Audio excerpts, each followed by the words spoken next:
You can feel confident Continental is the smart choice in tires. Can they handle extremes? Anything for the guy who finds that one pothole. Were they made by like a bajillion engineers? Yeah. Really? Really? Really? Really. Continental. Available at Discount Tire. Nothing sets the holiday mood like the perfect music mix from Pandora. Whether it's newly released holiday hits or the holiday classics, find the music you want when you want it for free. From the crowd favorites to new discoveries, there's something for everyone. Download on the Apple App Store or Google Play Store and start listening now.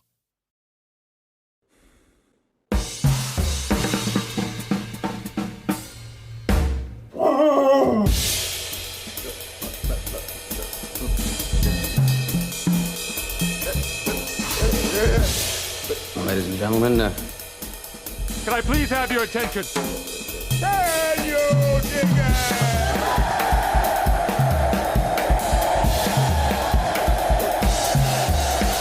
Greetings, dear listeners. This is Jonah Goldberg, the host of the Remnant podcast, brought to you by the Dispatch and Dispatch Media. I am still in sunny Fort Lauderdale, and so if this sounds a little more echoey than normal, it's because I'm not in my normally impressive soundproof home office, but in my swank hotel room. Today, I'm very excited to have. I would say he's a frequent guest, but he's not. He should be a more frequent guest. And he is, many of you may have heard them. Then again, you may not have on the Commentary podcast. It all depends whether or not, John Podhoretz needs to take a drink. But we have, Noah Rothman of Commentary for a couple more weeks. And then he is moving to my old stomping grounds, National Review, as a senior writer. And, normally I would make some sort of joke about how this is, a win-win for both Commentary and National Review, but it's actually just a win for National Review and a loss for Commentary. And so Noah Rothman, welcome back to the Remnant. thank you, Jonah. It's a very generous introduction and a thrill to be here. One of my legit favorite podcasts. I almost never miss an episode. And this is the first time I'm on without hawking a book. I'm making no demands of your listeners. We should say author of The New Puritans. I apologize. Yeah. Normally I'm promoting something. Now I'm making no demands on your listeners other than their patience. Wow. One day I will have Tevi Troy on, and he will just be there to talk rather than mention whatever he's working on at the given. I'm sure I've disappointed him by failing to promote my own book. But people should get The New Puritans. Excellent book. So was Unjust, also an excellent book. And so where to begin? We're talking Wednesday morning at 10 a.m. And last night was the State of the Union address. I did a Dispatch Live right before it, and Kevin Williamson, Declan Garvey, and myself, we all agreed that the State of the Union as an institution is garbage. So if you're inclined to defend it on royalist terms or something, that's fine. But what did you think of the State of the Union last night? Real broad strokes. I mean, as theater, it was kind of enjoyable. I know I'm kind of on the outside of this one because the behavior among everybody involved, including the president, but certainly Republicans, was indecorous, rude, and goading, and an effort to engage. And, Joe Biden spent a lot of time on the floor. He did a call and response with people in the audience. It was not the sort of State of the Union that we've come accustomed to, because perhaps the State of the Union we've come accustomed to is dead and gone forever. And I don't know if that's the worst thing in the world. It's got pluses and minuses to it. We could explore it. But generally, I thought the president did what he had to do, which is sort of a very pundity thing to say. One of the things he had to do was rile up Republicans. Mission accomplished. Another one of the things he had to do was, demonstrate to progressives that he is progressive enough for their liking, and also that he's not going to spontaneously combust on stage. He's not going to embarrass you. And he didn't do that either.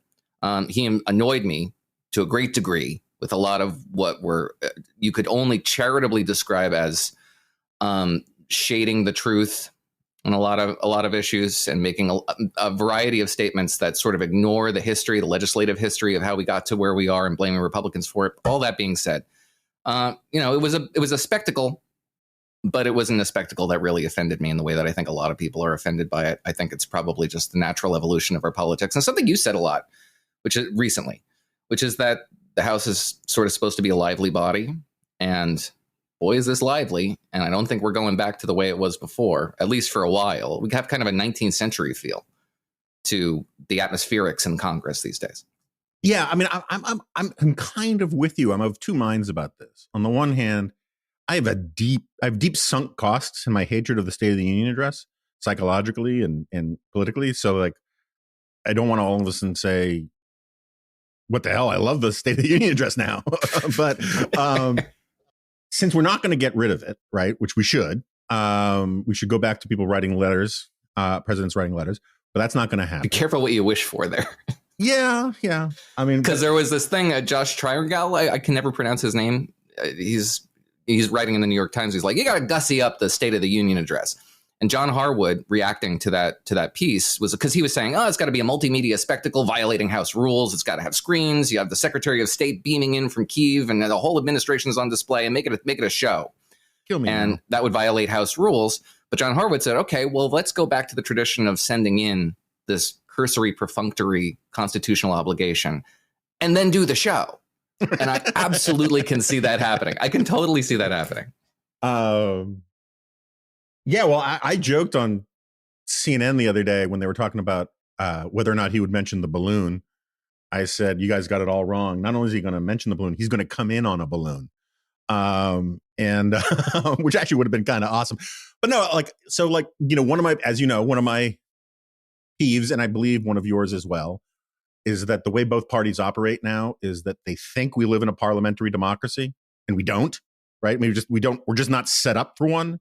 And that's why you get in primaries, particularly among Democrats, but you get it from Republicans too, how these presidents declaring all these things they're going to do on day one that they have no authority to do. But they would if they were a prime minister, because the party controls government, and it's a different thing. But we don't live in that kind of system. And so on the one hand, all the boisterous, armchair thumping and booing and heckling stuff makes me think that, okay, this is just a continuation of the deterioration of our system, where we're now everyone's acting like backbenchers in the Knesset or something. On the other hand, like, you can't really say like the classic critique of the State of the Union from people like me and Kevin Williamson is that it's vaguely monarchist or royalist, and that it has like these trappings of ritual and ceremony where we elevate the president far above the legislature, and ladies and gentlemen, the sergeant at arms ushers him in and all this kind of stuff. And we use sort of humans as meat props, which we have to criticize Reagan for starting that. And this thing lowered all of that, right? It made it much more kind of petty and raucous and whatever. And I kind of think I think I agree with you that that's kind of a win, even though I'm most appalled by the people who made it that, because they're jackasses. Absolutely. And behaving, really rather contemptibly given the setting. However, we've been trending in this direction for a long time. I remember having a very visceral reaction to Joe Wilson's "You lie" moment. It cut the silence of the room like a knife. You could hear the anger in his voice. The emotion was raw, and it was unsettling, very discomforting. This is nothing like that. Yeah. And first of all, this is not the first time we ever hear anything like, the Squad dressing all in white and heckling Donald Trump is not a distant memory. We've been trending in this direction for some time. And I've watched this video a couple of times, the expressions on the faces of the Republicans who are going back and forth with Joe Biden, because Joe Biden had a call and response session here. Right. And he was saying, well, maybe you kind of believe this. And like, no, well, you kind of believe, because there was the thing where no, we don't. It was almost a conversation. And the expressions on the faces of the Republicans was not, tar and feather. They were, riled up in a lizard-brained mob. They were smiling. They were like, what is wrong with you? Of course, I kind of like, just brushing it off. It was very parliamentary in that regard, kind of like a lot of people had this observation that was like questions for the prime minister in that way. And I didn't hate it. I'm sorry. I wasn't appalled by it in the way some are by, just the offense to tradition, conservative sensibilities being what they are. I like tradition. I like institutions just for the sake of their own existence. But this one is not really the one that we have to hold on to too tightly. Yeah, so I've mentioned this a bunch of times before. One of my favorite scenes in The Simpsons is they fast forward 20 years ahead, and Marge and Homer are old, and you see them illuminate. They're watching TV in bed, and you just see the glow from the TV because the camera angle, as it is behind the TV. And Marge comments to Homer, "You know, homie, Fox's transition to a 24-hour pornography channel was so subtle, I barely even noticed it." And so I do worry that like 20 years from now, you're going to look back on this saying, it wasn't that bad. When, there are actual, Camacho with an assault rifle. Yeah. Let's fight a giraffe. It's kind of like going on. But I take your point. It is worth also remembering, if we're going to talk about, entropy and decay of norms, that Joe Wilson was censured by both parties for the "you lie" thing. And no one's talking about censoring anybody about anything now. And so we'll see where it goes. I don't know. The other point we should talk about for a moment is the actual substance of that call and response thing was a friggin' disaster, right? I mean, you basically got both parties to buy into this public myth that Social Security and Medicare can never be touched, can never be trimmed, that, as Biden put it, people are only getting out of what they put into it, which is a lie. And that suggests that there are actual consequences to the performative nature of this stuff that might be more negative than we're appreciating in the moment. Maybe. I had this conversation on the commentary podcast. There's something very clarifying about imminent insolvency that I don't think anybody's going to be held to whatever commitments they made last night in their boisterous applause for Joe Biden saying, I mean, someone's going to hold a picture up of you on February in 2023, in 2028, when Medicare's hospital insurance fund is insolvent. And they say, well, you said this at the time. Well, so what? I mean, there will be an all-consuming crisis that won't, and very few will be looking back to the theater of the State of the Union in 2023 in order to address it. So these are very low-stakes rhetorical commitments for a very high-stakes problem that's going to consume the American conscience at the end of this decade and early in the next. Joe Biden lied a couple of times in that speech regarding entitlements in particular. And it's nice that this has actually been in the conversation in a way that it hasn't been for a long time. But we've been talking about this for a long time. And we understand that when the president says, well, I can solve all of this entirely by just taxing the rich and corporations and not touching the incomes of any American who earns less than $400,000 annually. That's nonsense. We know it's nonsense. Social Security, almost all forms of investment income are exempted from payroll taxes, which fund Social Security. A one-time tax increase will not outpace Medicare's growth. We all know this. Anybody who pays any attention to this knows this. And when this debate is actually engaged, and it will be, I don't think anybody's going to be looking to this particularly uncomfortable moment where everybody's looking for a political out of a very uncomfortable topic, trying to kick the can down the road. And, say, well, you said this at the time. So what? Yeah. So I take the point, right? I mean, Stein's law does apply. That which cannot go on forever must stop. But at the same time, all right, so one of my obsessive points about how transparency is bad. I think C-SPAN cameras in the House are bad. I think most committee hearings shouldn't be televised because you cannot negotiate when you have cameras on you, because you can't throw any of your stakeholders under the bus in real time. It needs to be part of some sort of horse trading. And I think back on, this point, which I've made before, about one of the reasons why the French Revolution got as gross as it did was that almost all of the meetings were in public.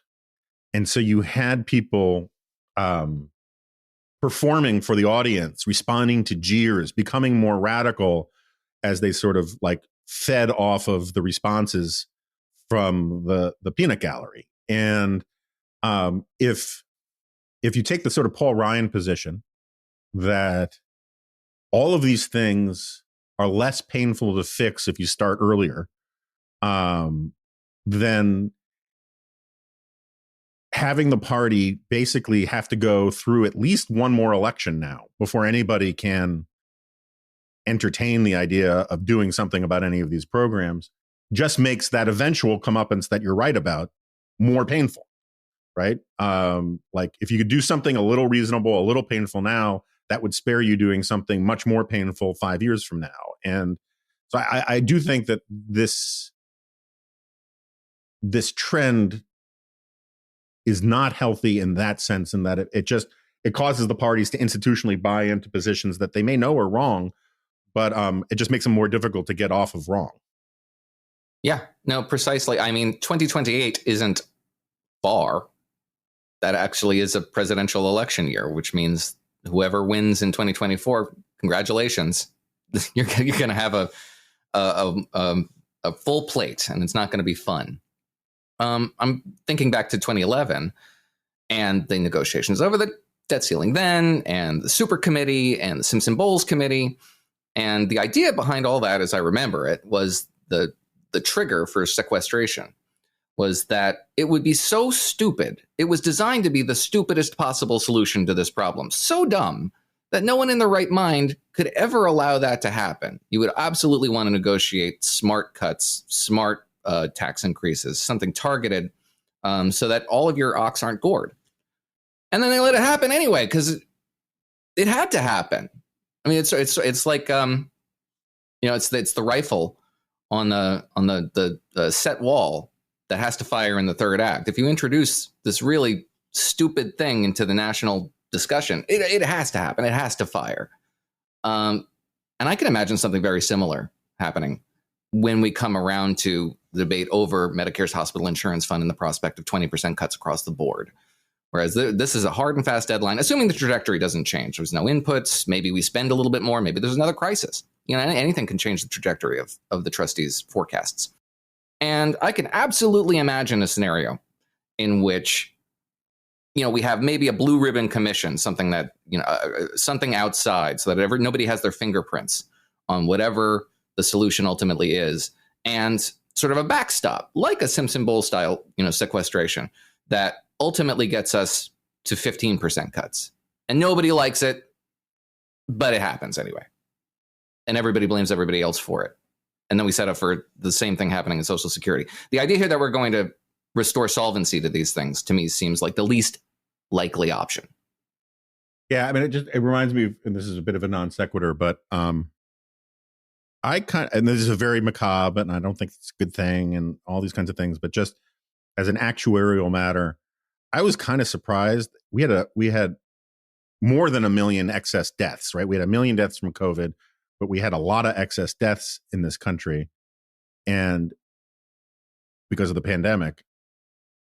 I would have thought that in a sort of Logan's Run kind of way would have had, because if you have a lot of people dying early who otherwise would have been drains on Medicare and Social Security, I would rather them all be alive. I'm not trying to say this was a good thing, but I'm surprised that has not come up, or I've never seen anybody say, oh, hey, by the way, removing 1 million people in their 50s and 60s from the Medicare and Social Security rolls, was somehow an actuarial net benefit. They used to make that argument. I remember, oh God, what was his name? I can't remember now, but there was a guy who was against all the smoking bans, and he made the point that smoking was actually good for Social Security because it caused people to die early and got rid of and kept them off the Social Security rolls.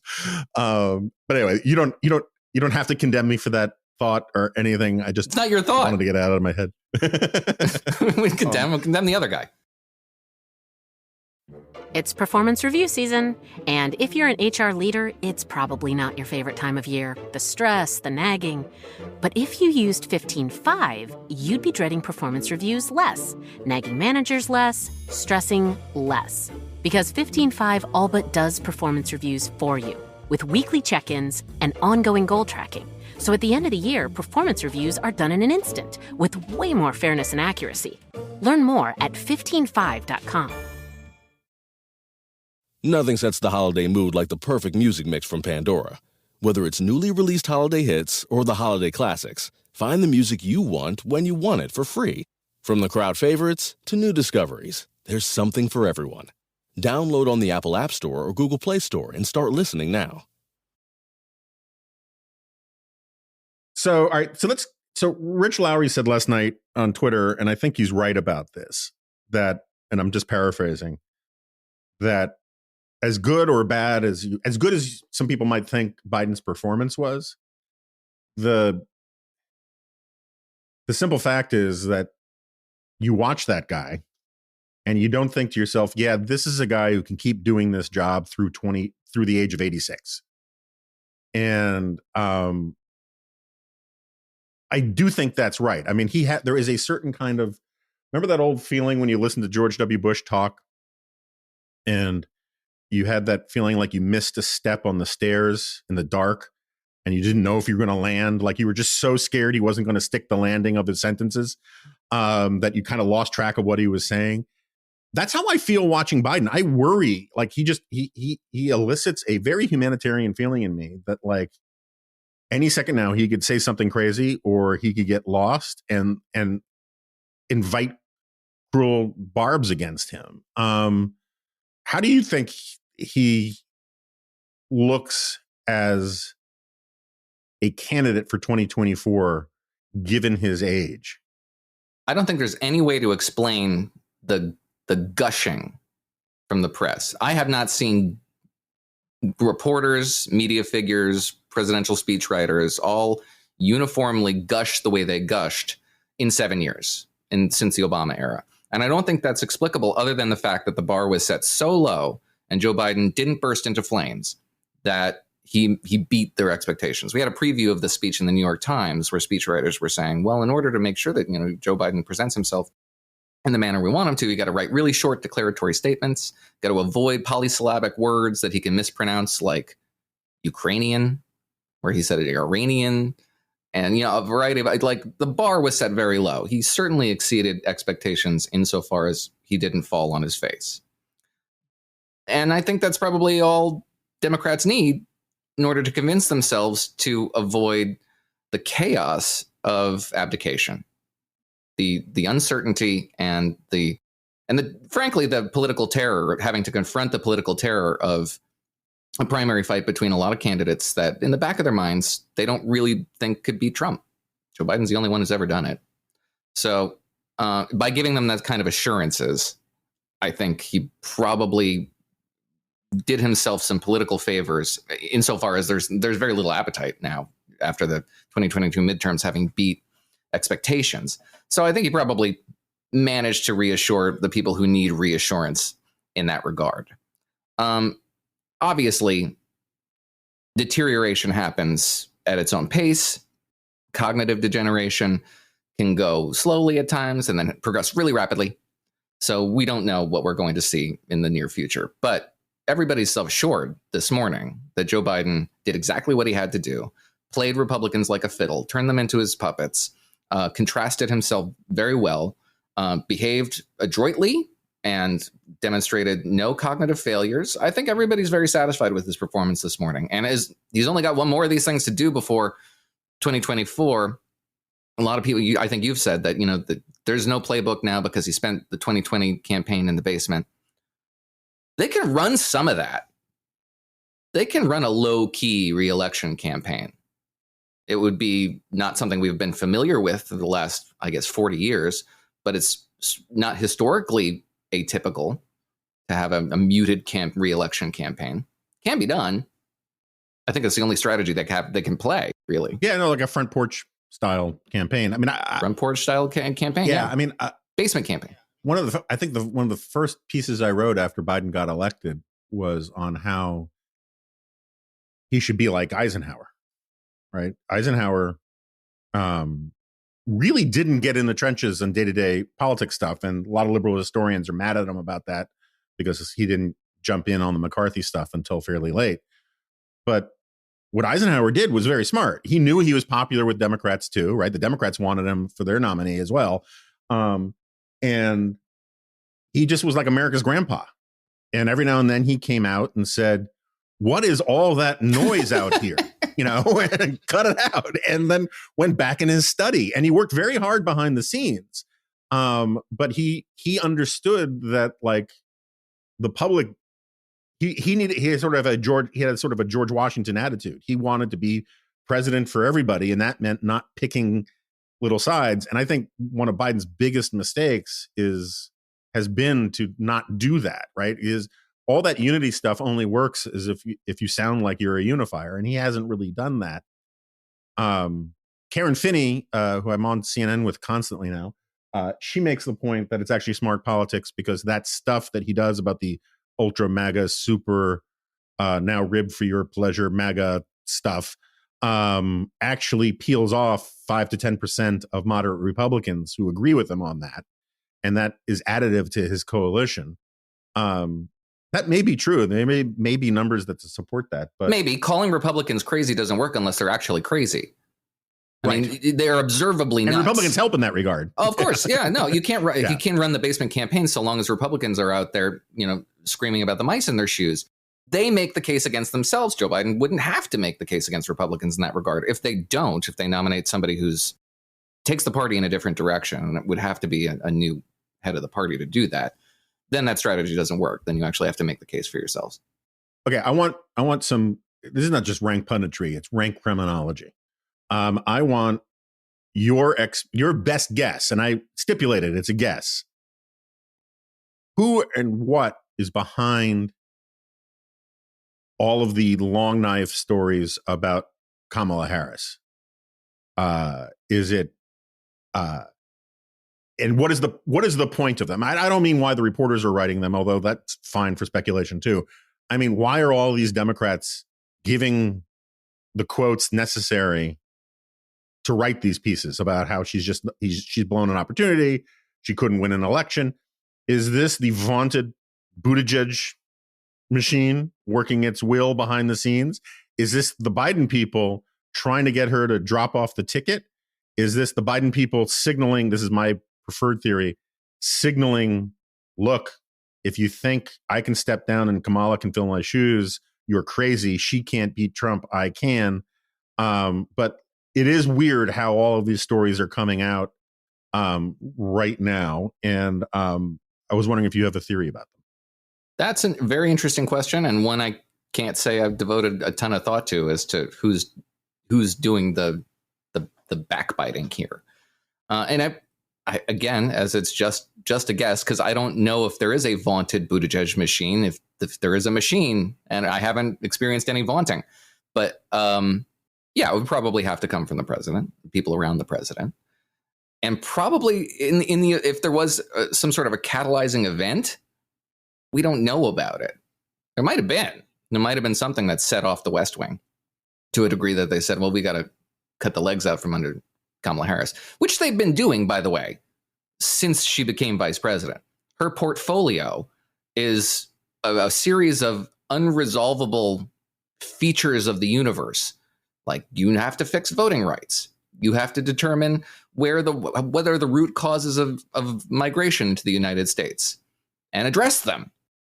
They set her up for failure, and she was a perfect target to be set up for failure. But also, Democrats, they wouldn't be in this position if they hadn't convinced themselves of a series of myths about Kamala Harris. And you don't even have to go back to the 2020 campaign and her very lackluster performance on both the debate stage and as a candidate on the trail. You can go back to the Brett Kavanaugh hearings. Do you remember that really shady meeting that Brett Kavanaugh supposedly took at Donald Trump's law firm?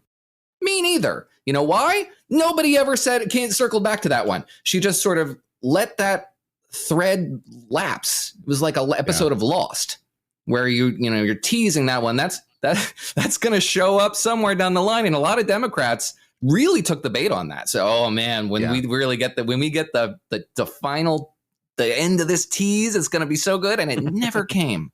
She has no follow through. She has terrible political instincts. And they brought her onto the ticket. I'm sorry if this offends anybody. They brought her onto the ticket because of her identity. And part of the reason why they can't get rid of her is because of her identity.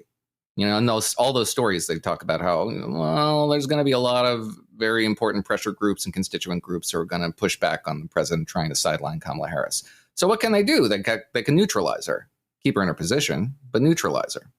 I didn't answer your question there. I don't know the answer. No, I mean, it's also kind of proven a negative, right? I mean, I like we just don't know, right? But it does. These kinds of stories don't get written without some prime mover behind them. You don't talk about how the first African-American female vice president, first Asian African-American female vice president was a huge disappointment who can't chew the leather because it's just newsworthy. Like, that's not how the New York Times and the Washington Post work. And you certainly don't get Democrats saying, even off the record, any of that, not off the record, but especially since it's not newsworthy. It's not like there was a public catalyzing event for all this. Right. No, that's right. You know, and I do think that Jim Garrity's point, which is made by a lot of other people too, but like that part of the problem is having grown up in California politics, that was really the only state she could ever have won in anyway. And she never had a Republican opponent. And so all of her, you know, it's like Mr. Miyagi was having her practice weird movements that actually don't apply to karate, right? She just doesn't have like the sort of the skill sets for a national political campaign. And to his credit, you know, Biden does. He, you know, Delaware was a more conservative state back in the day, and he always positioned himself as the center of the Democratic Party and all that kind of thing. But the line I loved in, I think it was the New York Times piece, was all about how, you know, she hates dealing in platitudes and she always wants to talk about specifics and details and facts and numbers and all this kind of stuff. And I was like, you know, I had to go back and check the headline again. Are we talking about the same person I thought this article was about? And the thing I always remember was when she was on her book tour preparing to run for president, she was constantly asked, you know, can we solve this division and this polarization? That's what her book was about. You know, it was all this healing stuff. And she said, yeah, you know, because the things that unite us the things that unite us are stronger than the things that divide us. And I remember saying this like in a dozen interviews, and her examples were always things that were common to all bipedal carbon-based life forms, you know, and had nothing to do with being an American, nothing having to do with like anything having to do with the culture. It was sort of like, we all worry about our kids safe. Oh, yes, that's true. But it just doesn't, you know, it doesn't telegraph anything about where you stand on any particular issues. All right. So let's talk about, you know, the other side of this stuff. How do you feel about the Republican field right now, such as it is, both potential and declared? How do I feel? Explore your feelings. In a Kamala Harris style, my feelings. Well, I don't have a lot of hope for the present iteration of the Republican Party. I think it is self-obsessive and solipsistic in a way that makes them unrelatable, and they don't speak to most voters, and they don't even want to speak to most voters. And obviously, this stage of the Republican primary process, they're talking to the universe of Republican primary voters. That's the audience for this sort of thing. And that leads you into a lot of cognitive cul-de-sacs and sets you up for having to explain yourself to a broader audience later on. You know, those are the dynamics of campaigns from time immemorial. Individual candidates, some of them are pretty interesting. Some of them have the capacity to break out. There's always somebody who has a little breakout moment that you don't see coming, and then it fades. Nikki Haley is a very competent politician. She's made some really dumb decisions trying to navigate the Trump movement. But show me the politician in the Republican Party who hasn't. The earth has shifted beneath their feet. They don't know what they believe. They don't know what the primary voters believe. All they know, they have one single unifying principle, and that is that they have to oppose Democrats. But they don't know what they want, and they don't know what you want. So they're all flying blind. But when they actually have some firm convictions, and whoever the nominee will get to evince those convictions once the nomination is secured, I think a lot of this field could be very competent, capable, reliably conservative in the traditional sense of the word, as we've come to understand it in our adult lives. Governors, executives. I think Nikki Haley's one of them. Obviously, Ron DeSantis is one of them. Kristi Noem, I don't know a whole lot about, but she hasn't humiliated herself often enough for me to get off the boat. And I don't think we're going to have the world's biggest field. I think Donald Trump wants 5 or more, according to a comment from somebody in his orbit that he gave to the Daily Beast. They're thinking about this strategically, which is an interesting sign.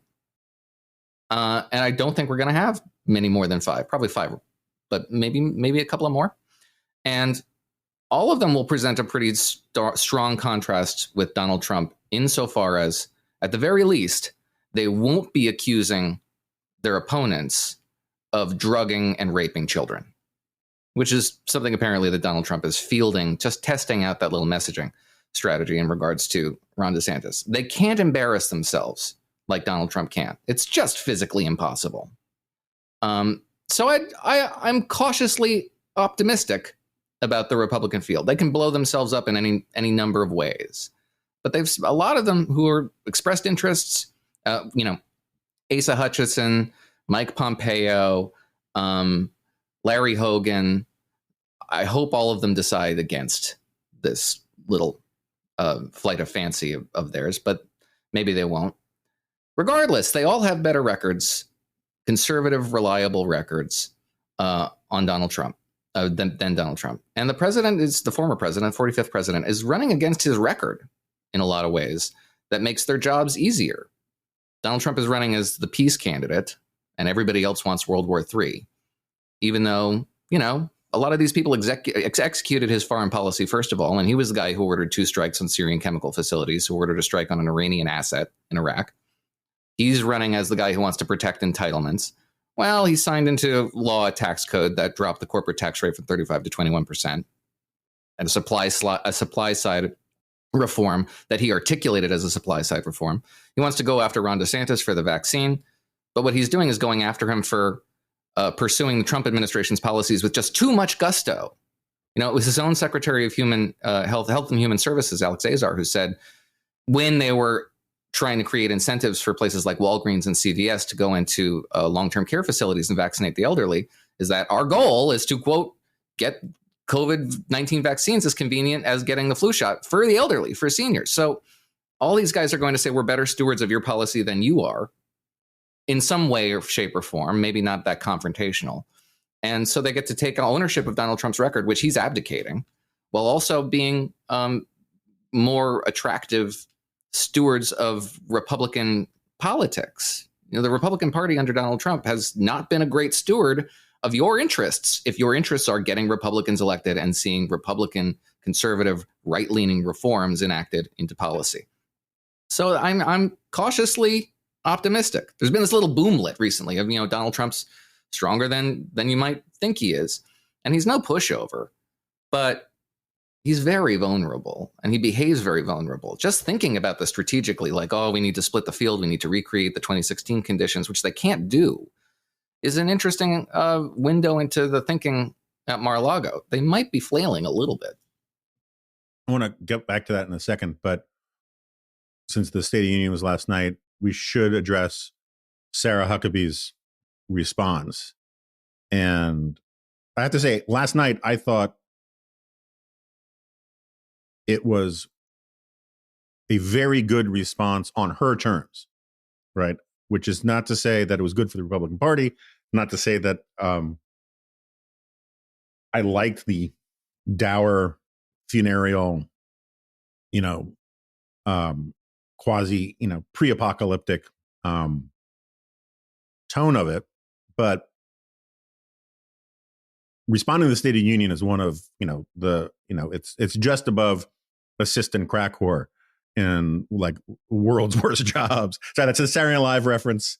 Norm Macdonald would announce, and for the second year in a row, or maybe it was Dennis Miller, for the second year in a row, Forbes has announced assistant crack whore is the worst job in America.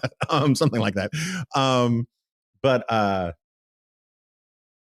I thought the most interesting thing about it is her emphasis on this, we need a new generation of leaders. And I just don't think I cannot stand Sarah Huckabee. I want to be very clear about this, but I don't think she's dumb. I don't think her dad is dumb. And the idea that she would give voice to basically Nikki Haley's campaign message, which is a new generation, she can tell people all she wants that she's talking about, Joe Biden. That standard of a new generation works against Donald Trump too. And so as a matter of just sort of criminology, I thought it was a very interesting thing that Sarah Huckabee would go there. I think that's true. And I didn't actually catch it in the moment. But whoever wrote this speech might have been a very subversive person. Because the line that everyone's going to remember is the Americans' political choice is, quote, no longer between right or left. The choice is between normal and crazy. It's a great line. And it's true.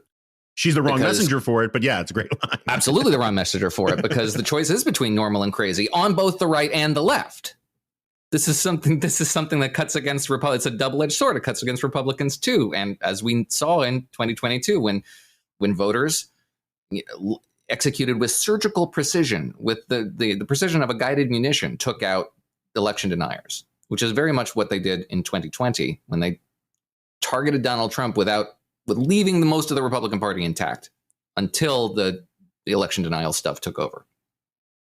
But one of the things she also said, which is bizarre, but gives you some insight into how the strategy of this speech was approached, was that the forces of woke here are waging a quote, a culture war we didn't start and never wanted to fight. That's BS. Nothing gets Republicans out of bed in the morning like fighting the culture wars. They love it. They can't get enough of it. If there were no culture wars, they'd start some, and they have started plenty of their own. But it tells you a little bit about what this individual, whoever Huckabee Sanders and whoever's writing this speech, who's ever vetting this speech, thinks is the foremost objective before the Republican Party is to create this generational contrast, as you said, but also to convey to the public that we're the normal ones. It was really interesting that they use the word normal too, because normal is a word that drives crazy people crazy. They can't stand the word normal. The word normal to them is practically a slur. And that's the sort of, if Joe Biden's job was to trigger Republicans by saying, hey, why don't you secure the border, even though they voted down every single amendment to the infrastructure, the Inflation Reduction Act that would have done that, and that's the sort of thing that gets a reaction out of a visceral emotional reaction out of you. Calling yourselves normal and everybody else crazy is going to drive the exact right people that she wants to drive nuts.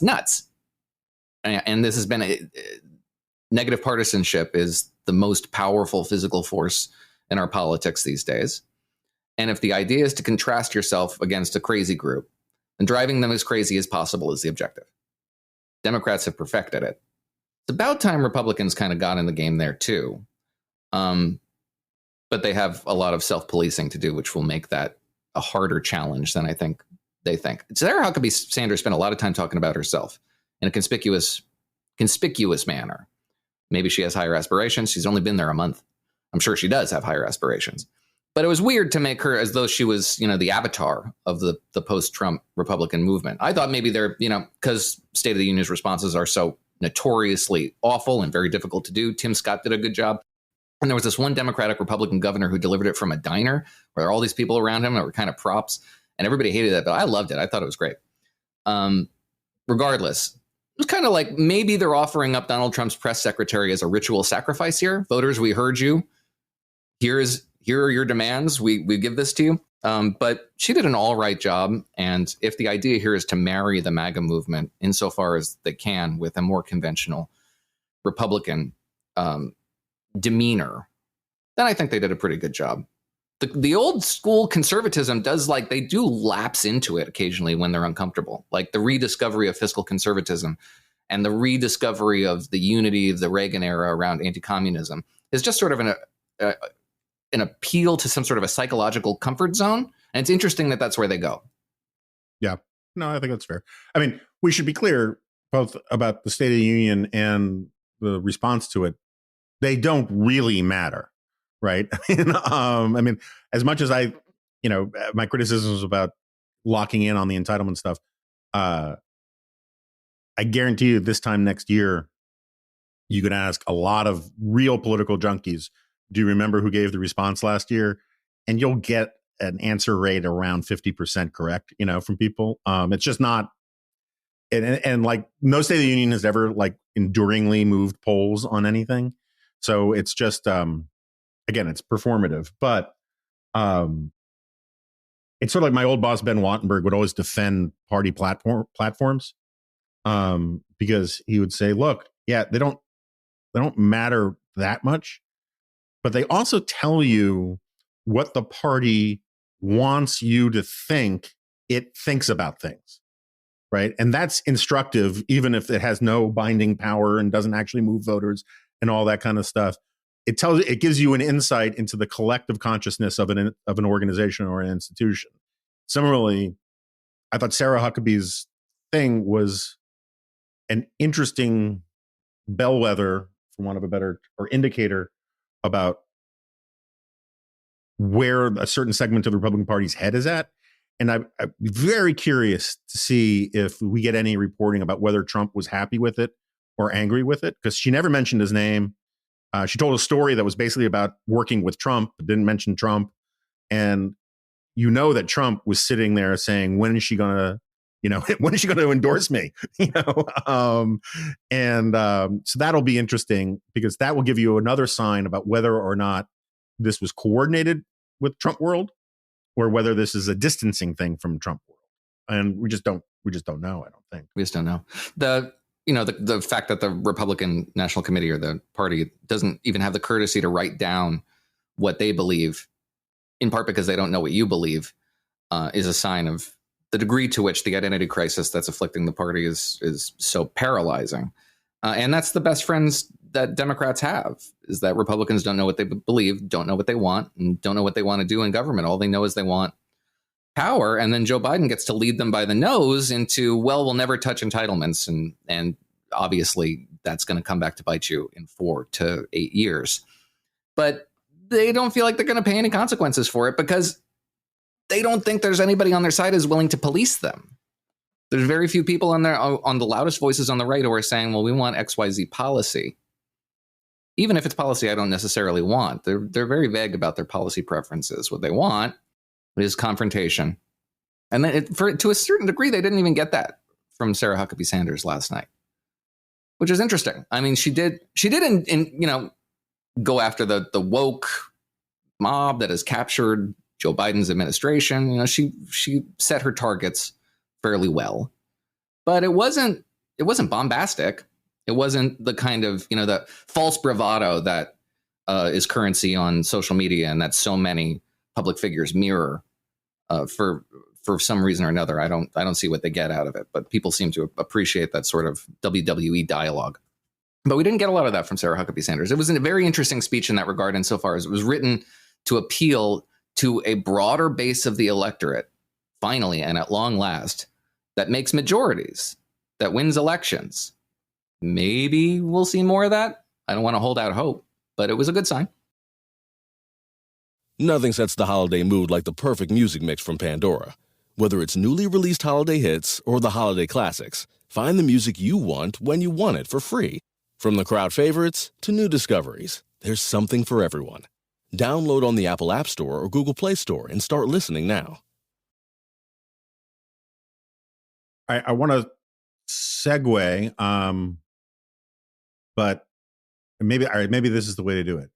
I was somewhat relieved that after Biden got the important stuff out of the way, like fighting surprise resort fees, that he got to the existential struggle to save democracy in Ukraine.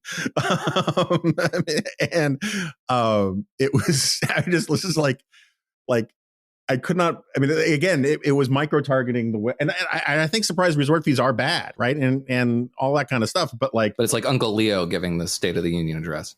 Yeah.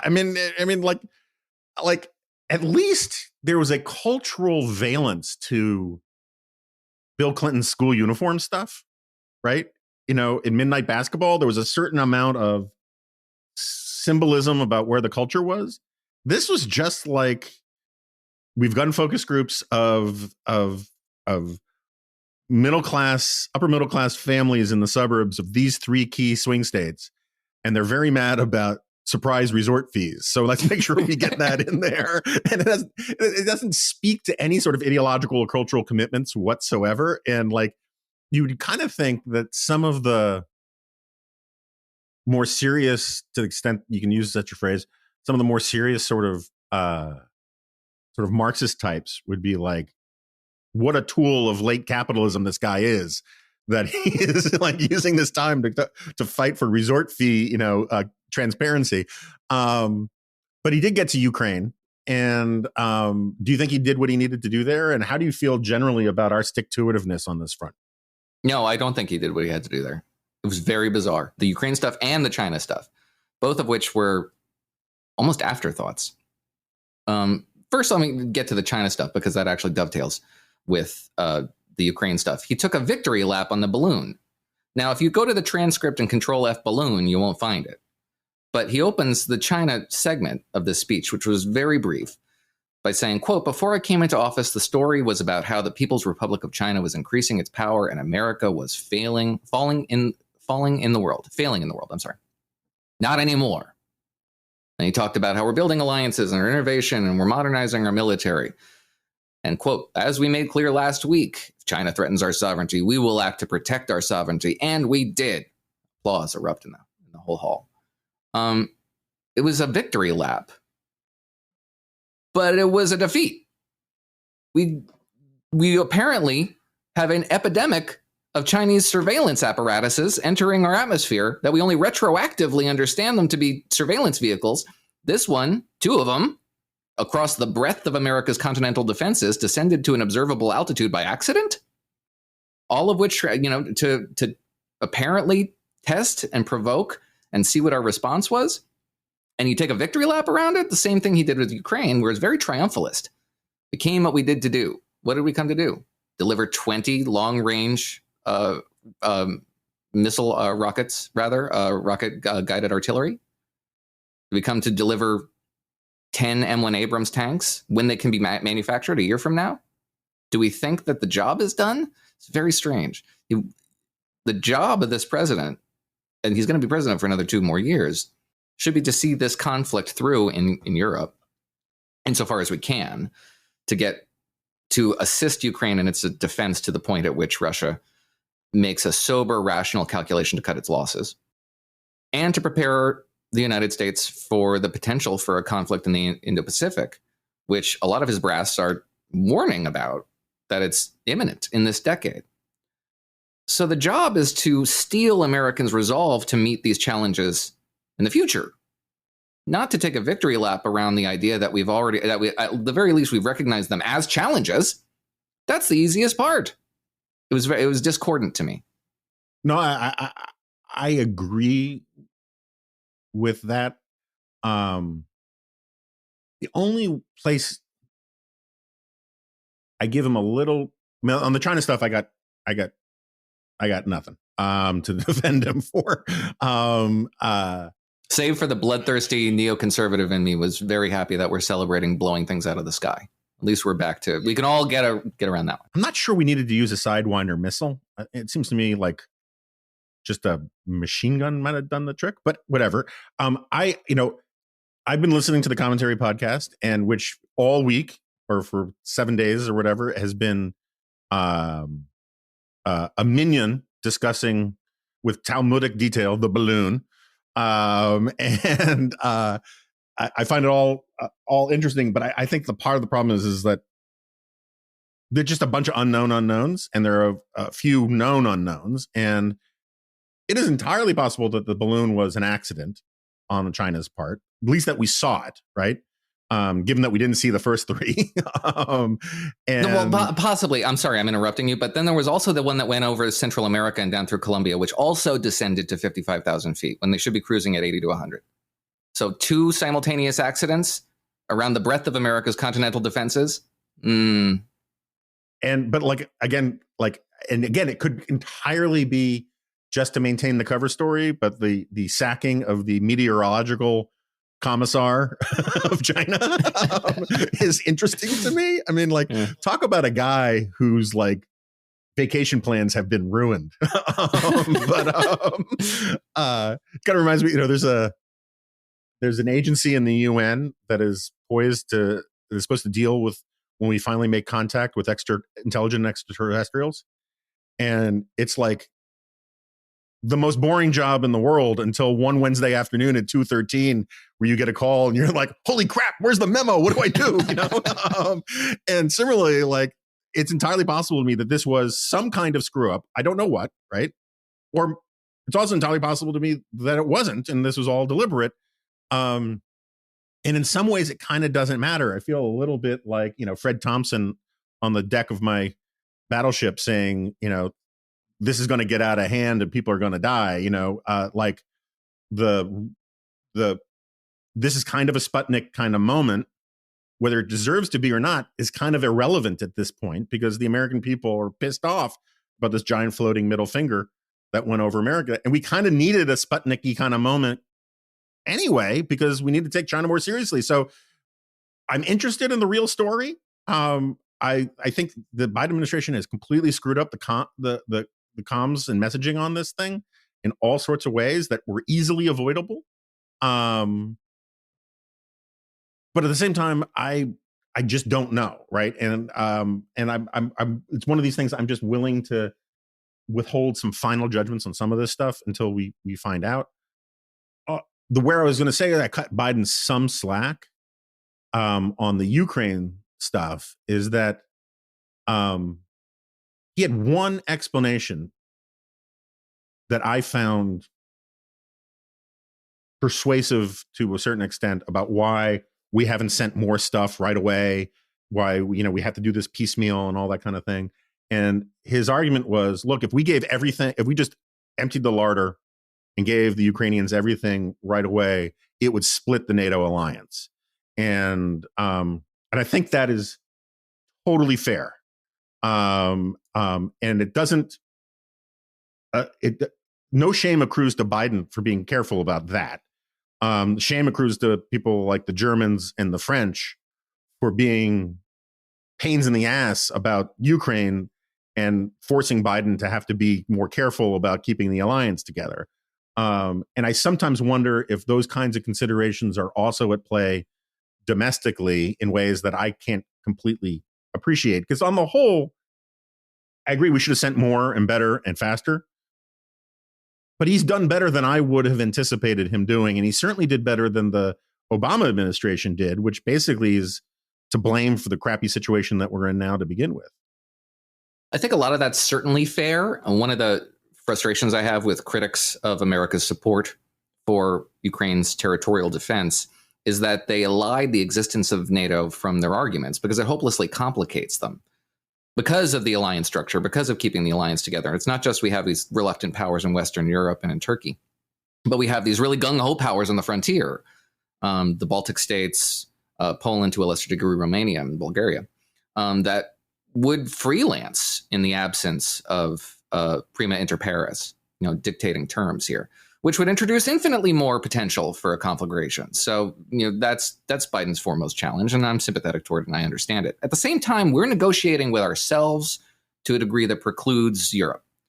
We have this prolonged, agonizing debate internally over how destabilizing and escalatory it would be to introduce long-range artillery, and all of a sudden it doesn't really matter. We just do it. Oh, we can't give them Patriot missiles, because then we'd have to have Americans on the ground to operate them, and then we'd be in the war, and we certainly can't do that. And then it occurs to somebody, well, we could fly a few of them to Oklahoma. Like, these are the sort of things that I either I'm missing a step, or they're overcomplicating it. They're in their own heads. They're determining what is escalatory on their own side, engaging in their own, trying to get in the heads of the regime in Moscow. And then the regime in Moscow says, well, yes, that would definitely be escalatory. And then they don't behave like it's escalatory because they don't do anything about it. So we're giving Joe Biden a little bit more cover than I think he deserves to pawn that off on Europe and Canada and Turkey, because it's not all them. I think that's It's also eminently fair.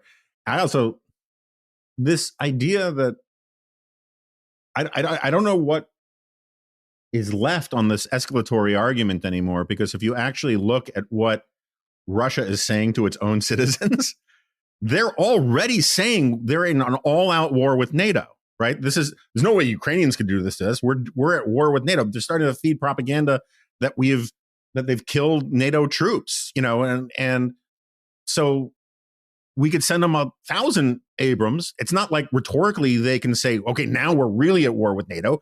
They've already sort of taken the position that they're at war with the West. So if that's the case, why are we worried about their interpretation of this? Because they have no, I can see there are all sorts of reasons why we shouldn't send American boots on the ground, but we're not talking about doing that, right? I mean, I was just talking with Dalibor Rohach, my colleague at AEI, who does all sorts of East European stuff, and as one of the commenters on this podcast pointed out, has one of those names that it's like from Mission Impossible, where he's like, the head of state security in the Republic of Lusitania. But he points out that the arguments for not having American boots on the ground isn't because it would make Russia mad. It's because it's politically unsaleable at home, and it's not necessary. Like normally the response from non-interventionist types is, why don't we let the Afghans fight for their own country, or why don't we let the Iraqis fight for their own freedom? Well, that's what the Ukrainians are doing, and instead they just move the goalpost to say, like Andy Biggs does, we can't give them Abrams because eventually Americans are going to have to be in those tanks, even though that's just a hypothetical that is extremely unlikely. And so I agree with you. The self-negotiating stuff is weird to me, and I don't know for whose benefit it really is. I mean, regular NATO forces on the ground, we would absolutely be a co-belligerent and should be treated as such, which makes Moscow would be within its, I guess, legal right to do so. So it's not just domestic political opinion. I don't think there's real strategic downsides to that I don't think I would support. And it's unnecessary. It's not something that anyone's asking for. It's not on the table, as you say. But then you get into everybody starts getting really nervous about keeping everything peacefully interred in their silos. And then you have to go back. I mean, I go back to the literature that I read in grad school about how nuclear armed powers can engage in conventional conflicts with each other without going nuclear. Fortunately, is all theory, but there is theory to it. Nevertheless, I'm still of the mind that we're going to get to some sort of a Cuba-style nuclear standoff, because I don't think that's the only way. I think that's the only way that Russia has an off-ramp from this sort of thing, a face-saving off-ramp. But standoffs can be endured. We have a history that we can look to do that. Nuclear deterrence is a two-way street. It's worked so far, and there's no reason to believe it will break down now, because the consequences are what they are. And I feel like Joe Biden should be doing a better job of priming the populace for that. Last time he talked, the only inkling we got of his thinking on this was when he spoke before a closed-door Democratic donor conference, where he talked about the idea that the prospect of a nuclear exchange unleashes Armageddon. That's true if it was a full-scale nuclear exchange. Not true if it's anything less than that. There's a whole ladder that you'd have to climb to get there, which requires action and intention on your part to get there. It's just a fundamental misapprehension of what deterrence entails, and what we've done over the course of the Cold War to build up the theory around nuclear deterrence and indeed self-deterrence, which is a totally different concept. We don't even have to get into it. But yes, I think that how we're prosecuting this war has gone reasonably well how we're supporting the prosecution of this war has gone reasonably well from the perspective of anybody who wants to maintain the geopolitical order that Russia is trying to upend. And Joe Biden's entitled to a victory lap there because we haven't lost, but we haven't won. And it's bold, almost brazen to act as though we have, and politically foolish because it allows the people who want to say, well, mission accomplished, give them a little bit of space to do that. And they shouldn't have that space. Particularly since we are, by most estimates, somewhere between 10 and 20 days from another Russian push, right? I mean, there's real, like, either to mark the 1 year anniversary or just before. I think the Ukrainians are all but screaming it that there's going to be another major Russian offensive, and that could go badly, for Ukraine and for this entire strategy. I mean, Ukrainians are punching above their weight. They're doing a great job. American weapons, Western weapons are great and helpful to that end. But if you have a country that's willing to throw 100,000 men into a meat grinder to buy some territory, you can't just sort of say, well, that won't work for them, because it very well might. That's the story of the Russo-Finnish War. That's the story of a lot of World War II. And there seemed to be no preparation for, forget preparing for victory or all that kind of stuff. There's no preparing for what may lie ahead 3 news cycles from now. And that worries me as well. Because, there are a lot of people who are just waiting to say, see, the war is lost. Ukraine can't do this. Russians are taking back their territory. So we got to cut bait now. And his advisors know that that's a possibility. And there seems to be no preparation for it. And those voices rarely veil their frustration with the degree to which that doesn't happen. Russia throws men at the meat grinder and then they're just grinded up and they don't actually take Bakhmut. They haven't taken Bakhmut yet. I'm a little more sanguine about the prospect of this of upcoming offensive that everybody's forecasting, because they're talking, there's talking among Russia watchers, not out of the Kremlin that I know about, but like a second mobilization, even though the first mobilization is ongoing. Well, you can only empty the prisons once, right? Throwing a lot of untrained conscripts, and they barely trained them, throwing all these untrained conscripts at Ukrainian lines is strategically inept, tactically inept. Maybe not strategically inept, but certainly tactically inept. It hasn't gained them anything appreciable in terms of, on the ground. And it's only contributed to the impression abroad that Russia's a paper tiger. They can continue to pursue the same losing strategy all they want. I don't know why we would expect different results. Now, yes, a lot of different things can happen. There are variables I'm sure I'm not considering. But if past is prologue, then we'll see exactly the same failure from this forthcoming infantry offensive, without proper armor support, without proper air support, that we've seen from past offensives. Ukrainians are fighting tactically smarter when it comes to just the tactics that they need, which is why when we get really into the meat of it, we're going to have to start talking about fixed-wing aircraft again, because air support is really vital. And then everybody's going to say, well, they can, they're going to object to it. And the Biden administration will object to it. Well, they can use fixed-wing aircraft to attack inside Russia, which is not an illegitimate thing to do. This is the staging areas for the invasion of your country. Nevertheless, you don't want them to do that. That was the argument against HIMARS. Fine. It would be tactically foolish for Ukraine to devote fixed-wing aircraft in the event that they received them. They're not MiGs, maybe, but like actual, Western technology. Because what they need is air support for their own counteroffensives inside Ukraine, not necessarily for Russia. So if you're really afraid, and I suppose the complication here is Crimea. The biggest complication is Crimea. A couple of weeks ago, we got reports out of the Biden administration from, I don't remember the sources, but it was within the administration that they're, maybe it's okay to go in mount a southern axis attack. Do your best to take back portions of the peninsula, which Russia annexed in 2014 and regards as its territory, has infrastructure investments there, whatever, will react like it's their own territory, which is the thinking around it. But they also annexed 4 provinces in Ukraine that they didn't actually hold at the time, currently regards them as having been subsumed within the Russian Federation. And they're steadily losing those too. And the behavior that we see from Moscow is pretty predictable. It's not stable, but it's predictable and certainly not recklessly escalatory. So a lot of the stuff that we talk about with regards to this war is a debate amongst ourselves over conditions that don't exist at the expense of what's actually happening on the ground, which has been a source of frustration for me since the beginning of this conflict, in part because it means that we're always 2 weeks behind the actual conflict.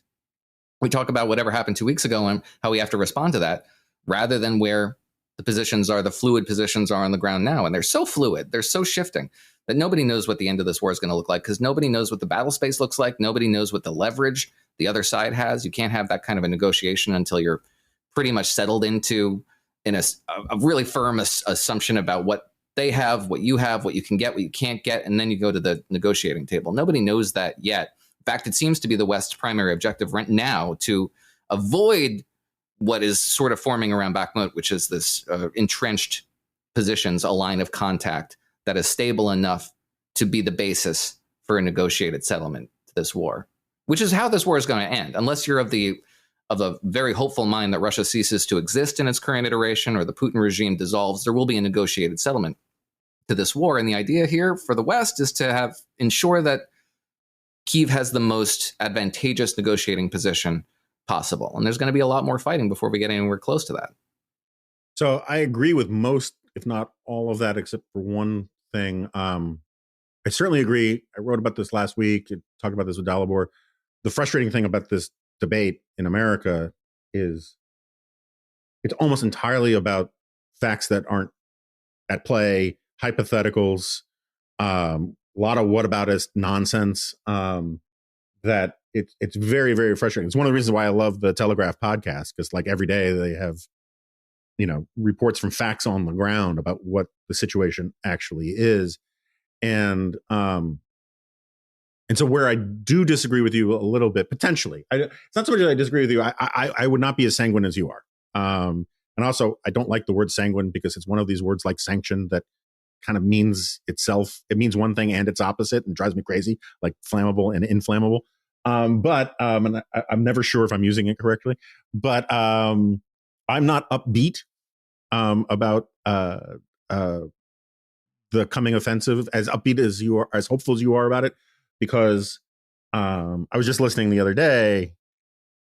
The Russian strategy, which is frankly and flatly evil in almost every regard, is to send they send these untrained, crappy troops. They flood Ukrainian positions all along the line. The Ukrainians call them, I think, meat brigades or something like that, because they spend all day just killing people. And then when they find that a position has run out of ammo, which happens, or that there is some underdefended weak spot, they then pour in trained troops to exploit it. And if Putin is actually willing to throw like a zombie army of sacrificial lambs all across the line, there's going to be a part where they're going to break through, or there's a real potential for it. And I know the Ukrainians have good fortified fallback positions in ways that the Russians don't. There are all sorts of ifs and buts and whatever. But if the problem is a momentary sense that Russia has turned the tide leads to a political cascade of bad decisions and bad policies, I think Russia can buy the appearance of progress at great cost, that will then prompt a whole bunch of people to say, okay, Ukraine's not winning anymore. It's now losing, cut bait kind of thing. And fortifying the politics against those sort of momentary headlines, I think, is something that the Biden administration has not done a good job of. That's a totally viable scenario, and one that maybe I have given short shrift, because that was my ultimate fear going into this war, even before the invasion, was that the political will wouldn't exist in the West, or if it did, would dissolve really rapidly. And I've been very pleasantly surprised the degree to which we've seen Europe steel itself for a painful conflict. I didn't think they had it in them. I really didn't. Certainly the Germans have been, I talked about this a lot this week, but like the Germans deserve a lot of criticism. At the same time, asking them to do a complete 180, which they did, you should be a little generous, have a little grace about the backsliding and the sort of like the level of discomfort that the Germans have in actually being a military power, Right. Yeah. In terms of actual munitions and weapons platforms, they're up there with us in sending material to the front. But the French, the Macron government shows no sign of losing its will to resist here. The Italian government, which everybody was, this nationalist populist government is going to be a Trumpy government in Italy. They're going to get out as soon as possible. Well, the exact opposite happened. there does seem to be a willingness to absorb some pain here on the part of these European populations, with the glaring exception of the Orban government. And I don't see that dissipating even in the event of something I can't imagine, which is real substantial territorial gains by Russia as a result of a mechanized counteroffensive that retakes some of the territories that they've lost. They've already lost to Ukrainian counteroffensives. But maybe, allowing for my own failure of imagination, maybe we do see Ukrainian forces melt away and Russia recaptures a whole lot of territory.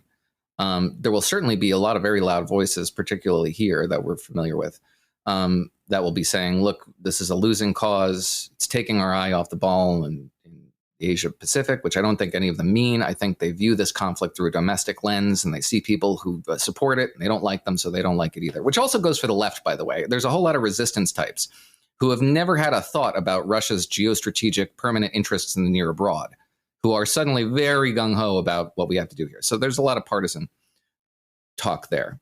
And it's very possible that, that gets a lot of traction. But again, alliance structures being what they are, Europe has been pretty stable, and it doesn't necessarily disappear just because we have a bad election cycle, for example, in this country, or the news cycle on the cable news channels turns against the conflict. It very well could. And certainly the Republican Party's loudest voices who've been talking about this, and saying, we have to get out, are not being countered by more responsible voices, with the exception of like your Mike McCall's, who doesn't have a commanding microphone in front of him. They've been actually too cautious about their right flank in that regard, saying, well, we're not going to write them. This is Steve Scalise saying, we're not going to write them a blank check. Well, no, nobody said you were. And there's IGs baked into this latest round of support, and there was checks on the last round of support, but it's sort of a way for them to do what they want to do and do what they need to do while giving themselves political cover from the right flank. But that's a self-fulfilling prophecy by agitating against this thing without any counter voices on the right saying why we need to do what we're doing in Eastern Europe. It is eroding support among the Republican electorate for this, and I see that continuing. Sure, I don't want to put words in your mouth, but maybe you do too. And absolutely, it will be litigated on the debate stage in 2024, assuming this conflict is still active, and I think it will be in 2023. I think it will be, and there will be a real effort on the part of the nationalist populists to make this an unpopular contest. And I think the people who support it on the Republican side don't think they're outnumbered, think that their position isn't the popular position, so they're not going to talk very much about it. So that is a real concern. I don't want to downplay it. But our behavior so far has made me feel more secure that there's a firm hand on the tiller and that geopolitical interests do transcend partisan interests. And there is a water's edge effect. And it's surprised me. So I'm leaving out the perhaps hope, maybe it's motivated reasoning, but I do see us continuing to prosecute this conflict for hopefully at least long enough to get to the negotiating table on terms that are favorable to Ukraine and therefore favorable to the West. All right. I mean, we could do this all day, but we've gone long, and I got to write a G-file about something. So Noah Rothman, thanks so much for coming on. Hope to have you back when you're wearing your National Review jersey. And I hope, that, talking this much hasn't made you a little loopy, because I know you don't get in your 5 days a week podcasts the opportunities to talk very much. I'm just trolling Pod, because he's going to listen to this. I know. It's a running gag. Yeah. And it's funny because it's true. So Noah Rothman, thanks again for joining the Remnant. Thank you, Jonah. Okay, so Noah Rothman has left the studio. Always good to have him on. And I know we didn't circle. I said we were going to circle back to more GOP presidential politics, and we didn't. And that's on me, and mea culpa. But I feel like there will be opportunities for presidential punditry on this podcast over the next 24 months. So there's nothing that we can't get back to. One thing I'll talk probably more about this on the solo podcast. but we are finally taking seriously once again the issue of dispatch merchandise. And one of the things we've been really negligent on is Remnant merchandise. Not to mention Goldberg file merchandise, swag. So we are taking suggestions. You can put them in the comments. You can send me an email for the kind of stuff that you'd like to see. Apparently stickers are very popular right now, and they're fairly affordable. And so I was trying to figure out what like a good Remnant sticker might be, something that you could sort of wear as or put on your laptop as a insignia that you are a member of the Remnant. Something like there are dozens of us. But if you have any ideas, mugs, t-shirts, slogans, dog related swag of one kind or another, let me know. It's not a huge profit center or anything for us, but we think it's good marketing. We think it's kind of fun to do. And we keep getting requests from people to sort of up our game on this front.